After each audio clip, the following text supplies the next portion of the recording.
Nakumbuka uliniombea nikiwa mkuu wa wilaya hapa Arusha, uliachilia baraka kwangu, na baada ya muda nilifanikiwa na kuwa mkuu wa mkoa katika mikoa mbalimbali.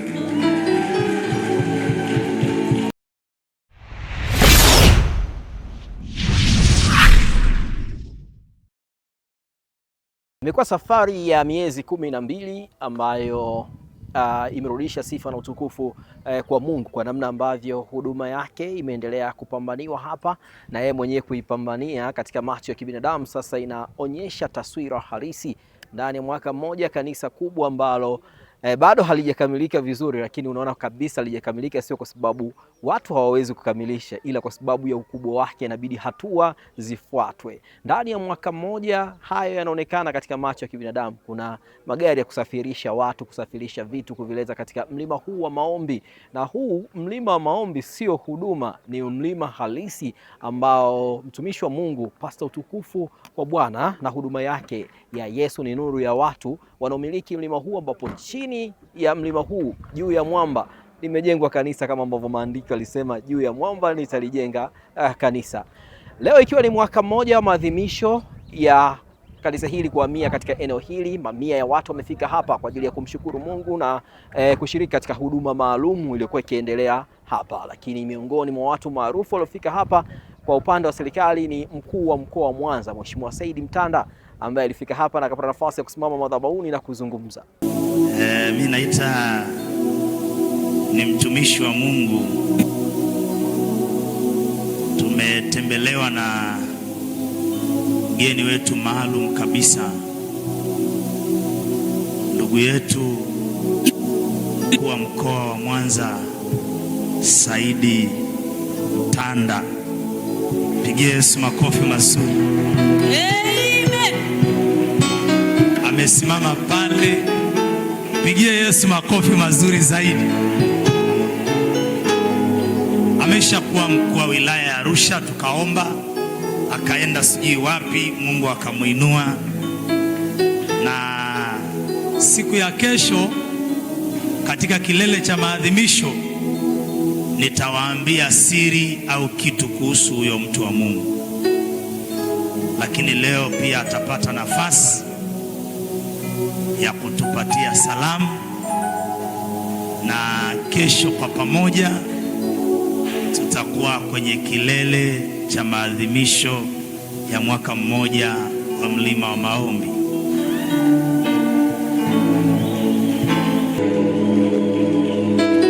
Pigie Yesu makofi mazuri, simama tu ulipo.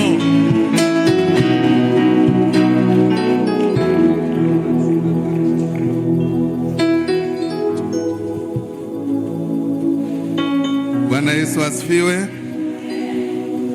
Bado wana mlima wa maombi hatujasikika kule Arusha mjini. Bwana Yesu asifiwe. Bwana Yesu asifiwe. Asanteni sana ndugu yangu na rafiki yangu, lakini pia mtumishi wa Mungu Prophet Utukufu. Kwanza nitumie nafasi hii kukushukuru sana wewe, baada ya kumshukuru Mungu, lakini pia kuwashukuru wanamlima wa maombi kwa kunikaribisha vizuri hapa leo. Biblia inasema upendano wa ndugu na udumu, msiache kuwapokea wageni, kwa maana kwa kufanya hivyo wako waliowapokea malaika bila wao wenyewe kujua. Kwa hiyo nimefurahi sana toka jana nilipofika hapa Arusha. Mtumishi wa Mungu, wewe na wasaidizi wako mlinipokea vizuri sana, asanteni sana. Lakini pia nimefurahi sana leo kuona huduma ambayo umekuwa ukiifanya kwa muda mrefu. Imekuwa ni huduma kubwa na yenye baraka kubwa sana. Umeeleza historia hapa vizuri sana, na mimi nakumbuka mambo machache.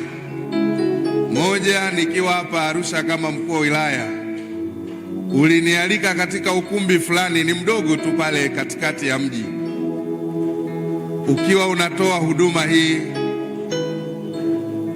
Ilikuwa ni huduma ndogo, ilikuwa ni ukumbi mdogo, lakini haukukata tamaa. Leo huduma hii imekuwa kwa kasi ya ajabu, ni kwa neema na baraka za Mwenyezi Mungu.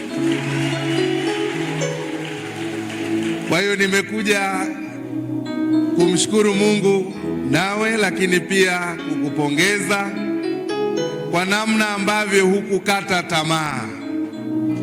Umefanya mambo makubwa sana, lakini huduma hii leo tunaposimama katika madhabahu haya, hatuwezi kuamini kwamba hii ni ile ya miaka michache ambayo tulisimama na kumlilia Mungu. Bila shaka Mungu ametenda makubwa sana kwako, mtumishi wa Mungu. Kwa hiyo hilo la kwanza, lakini la pili, umesema kesho tutakuwa tena hapa katika maadhimisho ya mwaka mmoja ya huduma hii kwa hapa Mlima. Lakini kwa hiyo sitazungumza mengi kwa sababu pia tutakuwepo kesho, lakini nataka niseme tu kwamba Waislamu na Wakristo wote ni ndugu,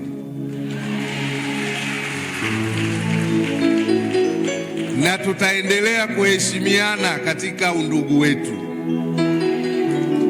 na tutaendelea kushirikiana katika undugu wetu.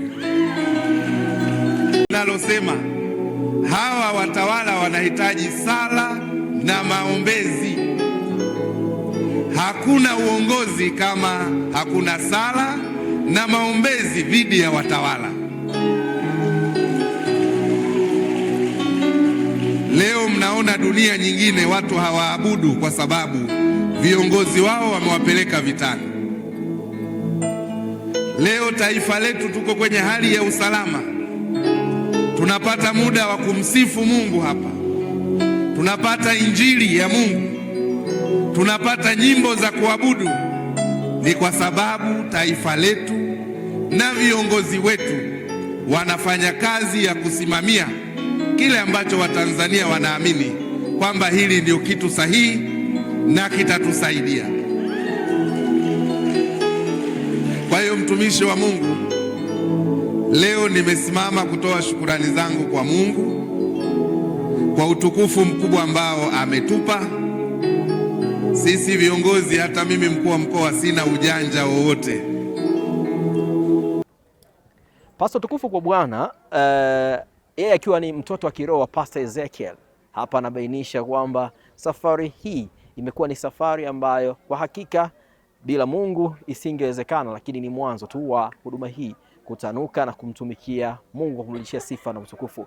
Watumishi mbalimbali akiwemo John Lissu, mwimbaji huyu maarufu, pamoja na kiongozi wa Baraza la Mitume na Manabii wa mkoa wa Arusha wapata nafasi ya kuzungumza kidogo wanachokifahamu juu ya huduma hii kwa muda wa mwaka mmoja. Mimi kama John Lissu kwa kweli nilikuwepo wakati huduma hii inaanza na nimeona mabadiliko makubwa sana. Mabadiliko ni makubwa sana. Ukiambiwa ujenzi uliofanyika kwa mwaka mmoja hautaamini. Ni vitu vikubwa sana vimefanyika, na hivyo vitu haviwezekani kufanyika without divine, yani uwezesho wa kimungu. Nabii utukufu kwa Bwana amewezeshwa na Mungu kusimamia maono aliyokuwa nayo kwa mwaka mmoja. Wewe mwenyewe ukija hapa utakuja kuona mambo makubwa ambayo yamefanyika kwenye mlima wa maombi na utashangaa. Ukiambiwa ya kwamba ni mwaka mmoja hutaamini. Utajua labda ni watu walikuwepo miaka 10 iliyopita, lakini kumbe ni mwaka mmoja. Kwa hiyo kesho tarehe 12 njoo tusherekee mwaka mmoja tukimshukuru Mungu na kuinua sifa kwa matendo makuu ambayo Bwana ameyafanya kwa ajili ya kanisa la Mlima wa Maombi na linaongozwa na mtumishi wa Mungu Nabii utukufu kwa Bwana. Kwa hiyo karibu sana. Asante sana, nashukuru. Mimi naitwa Prophet Mdachi, ni mwenyekiti wa Bakti mkoa wa Arusha Baraza.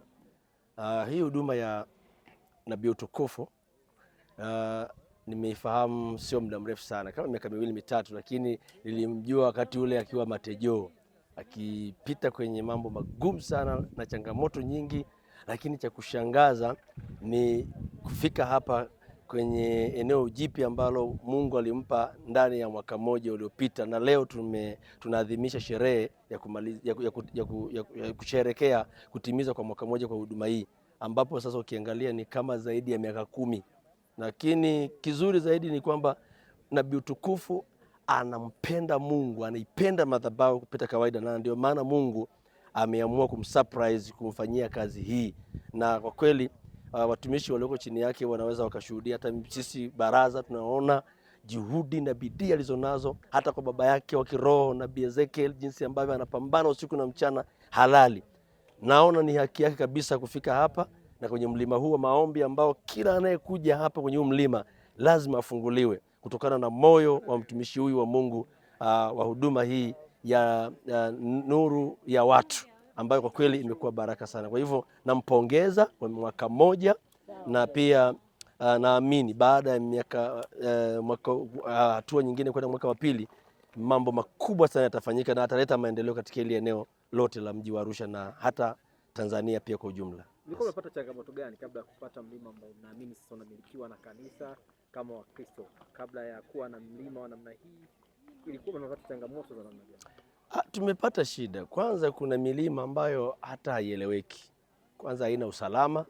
Watu wanaenda huko kwenye mazingira ya kujificha ficha. Saa nyingine wanakutana na mvua, wanakutana na mazingira ambayo sio salama. Watu wanaenda sehemu ambazo hakuna hata sehemu ya kujisitiri.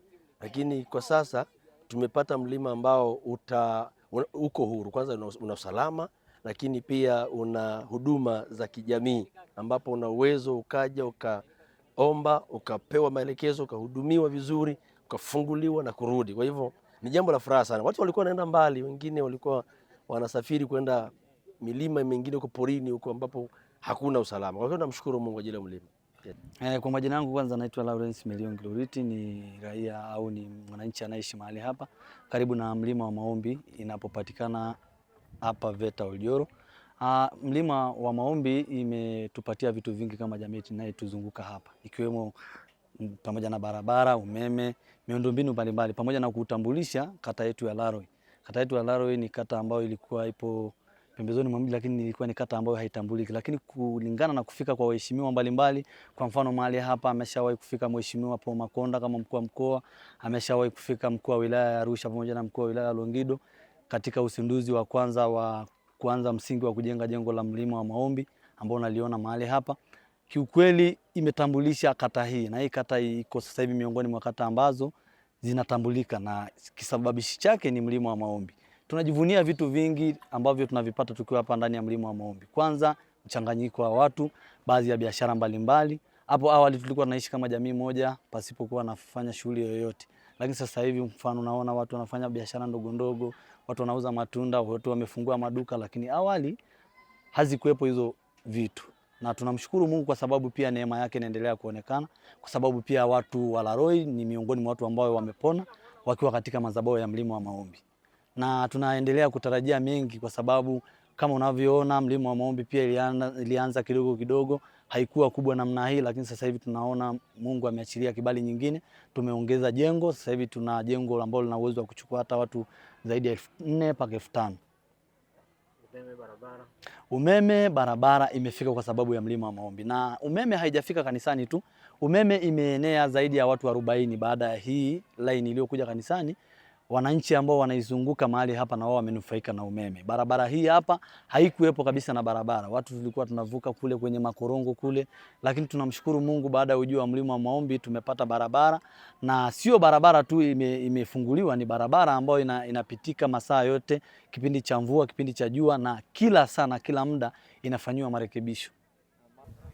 Kesho ni siku ya pili ambapo huduma hii itahitimisha kumbukizi hiyo ya mwaka mmoja, ikiwa ni siku ya tarehe 12 Aprili mwaka 2026. Global TV tutafika hapa pia kwa ajili ya kuangazia kila kitakachojiri hapa na kuripoti. Mimi ni mtu wa miliki ya Mungu, naitwa Korumba Le Babos.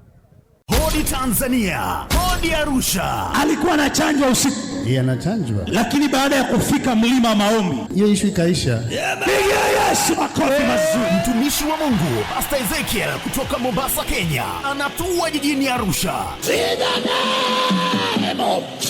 Hii ni maalum kabisa kwa ajili ya sherehe za miujiza ya maadhimisho ya mwaka mmoja wa mlima wa maombi uliopo Arusha, Tanzania, chini ya mtumishi wa Mungu Utukufu kwa Bwana, mtoto wa kiroho wa Pastor Ezekiel. Tangu mwaka 79 baada ya mlima maombi kuja nikapona, haujaanguka tena. Ni tarehe 11 na 12 mwezi huu wa 4. Leta wagonjwa wenye shida na mateso, na Yesu Kristo atawafungua, atawaponya na kuwaweka huru. Yote ambaye kuna tatizo la ulemavu wakati wa kuinuka kutembea, inuka na utembee. Mahali ni VETA Audioro, mlima wa maombi, karibu na stendi mpya Bondeni City. Kushiriki mkutano huu, piga simu namba 0756 22 56 81.